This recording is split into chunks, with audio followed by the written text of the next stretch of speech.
영화 트롤의 습격, 호빗, 반지의 제왕, 해리포터에서 트롤은 엄청난 덩치의 사람을 공격하는 초자연적인 괴물로 나옵니다. 그런가 하면 애니메이션 겨울왕국이나 트롤에서는 사람을 도와주고 행복을 노래하는 요정 같은 성격으로 등장합니다.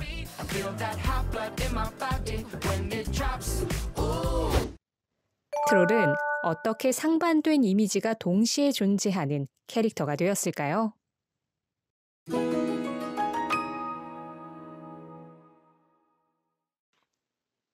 트롤은 북유럽 신화에서 탄생했습니다.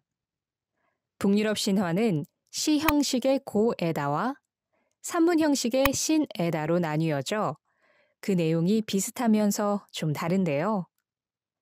트롤의 성격이 다양하게 전해지는데 영향이 있기도 합니다. 북유럽 신화에 따르면 태초의 세상에는 아무것도 없었습니다. 북쪽에는 추운 공간, 니프헤임, 남쪽에는 더운 공간, 무스펠헤임, 그리고 그 가운데에는 긴눈가가프라는 빈 공간이 있을 뿐이었죠. 그러다가 시간이 흘러 긴눈가가프에 온 북쪽의 서리가 물방울이 되었습니다. 이 물방울은 남쪽에서 올라온 열기의 힘으로 생명을 가지게 되었고 태초의 서리, 거인, 이미르가 탄생했습니다. 이미르에 이어서 태초의 암소, 아우둠라도 탄생했습니다. 이미르는 아우둠라의 젖을 먹고 살았습니다. 어느 날 아우둠라는 소금기가 섞인 돌을 핥아먹었습니다. 아우둠라가 소금돌을 핥은 셋째 날, 이 돌에서 불이란 이름의 남자가 나왔습니다. 불이는 혼자서 아들 베르를 낳았는데 베르는 또 거인 여자와 결혼해서 오딘, 웨, 빌리 이렇게 세 아들을 낳았습니다. 오딘은 그리스 신화에 비유하자면 제우스, 신들의 왕입니다. 신들이 생겨나는 동안 또 다른 태초의 생명체 이미르는 아우둠라의 젖을 먹고 계속 잠을 잤습니다. 그런데 이미르의 겨드랑이에서 땀이 흘러내렸고 이 땀은 거인들을 계속 만들어냈습니다. 이미르의 발과 발이 서로 어울려 거인들을 만들었다는 설도 있습니다. 오딘을 비롯한 신들은 이미르가 겨드랑이 땀을 통해 엄청난 수의 거인들을 만들어내는데 불안을 느꼈습니다. 그래서 결국 이미르를 죽이게 되는데요. 죽은 이미르의 몸에서 흘러나온 엄청난 피가 바다가 되었고 아우둠라와 이미르에게서 태어난 거인들은 바다에 빠져 죽었습니다. 그러나 거인들 중 유일하게 베르겔미르라는 거인이 아내와 함께 간신히 살아남게 되고 그들은 북유럽 신화 속에서 신들과 계속 대립하는 거인들의 조상이 됩니다. 오딘 형제들은 죽은 이미르의 몸을 긴눈가가프에 채워 넣었습니다. 죽은 이미르의 몸은 땅이 되어 바다 한가운데 놓였습니다. 이미르의 두개골은 땅 위에서 하늘이 되고 두개골 속의 뇌는 구름이 되었답니다. 이렇게 북유럽 신화 속의 세계가 만들어집니다. 오딘 형제들은 아스가르드에서 세계를 지배하고 인간들은 미드가르드라는 중간계에서 살았습니다. 이미르의 자손인 거인들은 중간계 성벽 바깥 요툰헤임이라는 곳에 살았습니다. 신들은 죽은 이미르의 썩은 살 속에 생긴 구더기로 많은 난쟁이들을 만들었습니다. 이때 만들어진 난쟁이가 트롤이라는 설도 있고 신들과의 싸움에서 크게 패배해 요툰헤임으로 떠나 숨어 지내는 무능한 거인을 트롤이라고 불렀다는 설도 있어요. 대체로 트롤은 악령, 마술적인 존재로 적대적인 거인을 일컫습니다.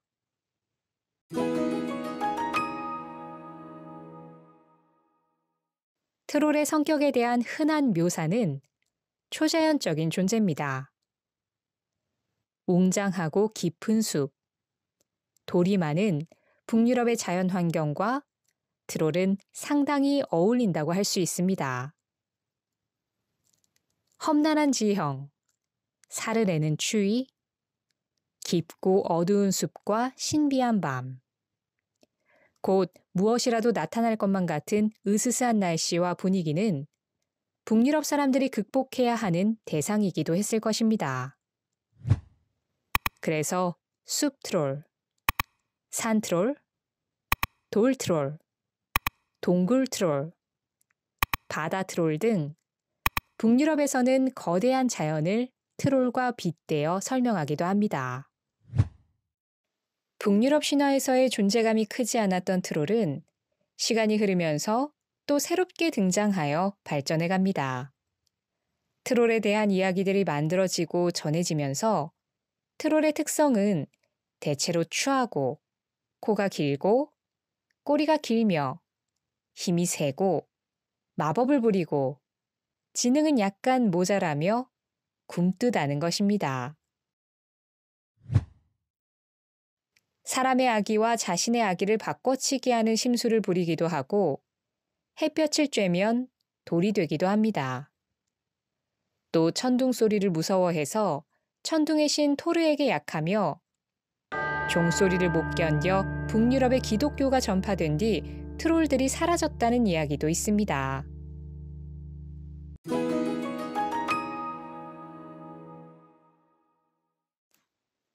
신도 아니고 인간도 아니면서 초자연적인 존재였던 트롤은 근현대로 갈수록 사람과 비슷하게 그려지고 어느새 행운을 주는 요정의 역할을 합니다.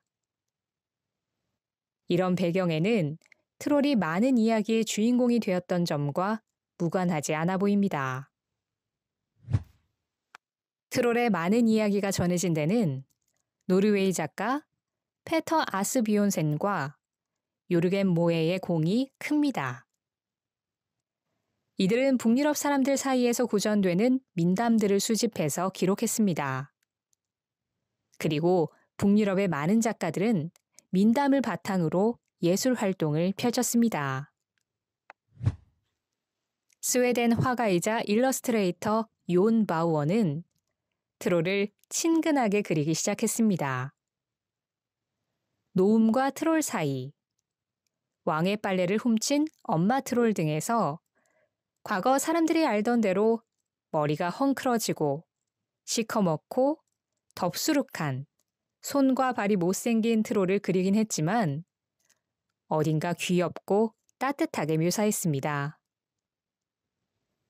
또 용 바우어는 트롤은 물론이고 트롤이 살던 스웨덴의 자연을 신비하고도 몽환적으로 그렸습니다. 노르웨이 화가 테오드르 키텔센도 트롤을 많이 그렸습니다. 노르웨이의 아름답고도 쓸쓸한 자연, 그리고 노르웨이의 전통 신화와 설화, 민담을 주제로 많은 그림을 그렸던 키텔센은 특히 다양한 트롤을 그려냈습니다. 그는 산 트롤, 숲 트롤, 바위 트롤, 바다 트롤을 모두 묘사했습니다. 키텔센이 그려낸 트롤들은 산이나 숲만한 무시무시한 거인으로 나오는가 하면 가만히 앉아 자기 나이를 곰곰이 생각하는 어리석은 모습으로도 나오고 공주가 자신의 몸에 있는 이를 잡을 수 있도록 가만히 몸을 맡기고 있는 털복숭이 거인으로도 등장합니다.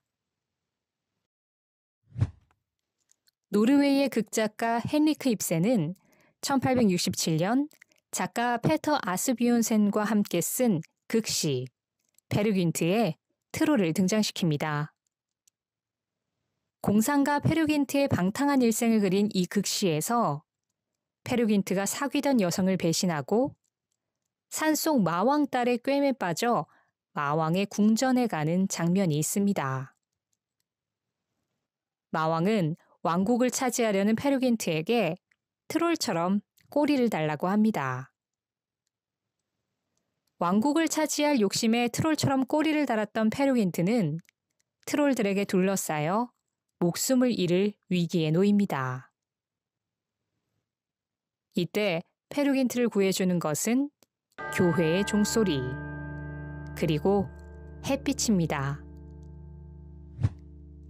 페르긴트는 작곡가 그리그의 모음곡과 함께 짙은 민속적 색채를 풍기며 노르웨이의 대표적인 작품으로 자리 잡습니다. 핀란드 토베 얀손의 무민 인형은 언뜻 하마로 보이지만 트롤에서 비롯된 캐릭터입니다. 1945년 무민 가족과 대홍수를 시작으로 무민 소설과 그림책을 발표해온 작가는 전쟁의 두려움에 휩싸이던 시절 힐링을 얻기 위해서 무민 시리즈를 시작했다고 합니다. 초기 무민은 우리가 알던 트롤의 모습과 더 가깝습니다. 무민은 시간이 흐르면서 지금의 귀엽고 천진한 캐릭터로 완성되었습니다.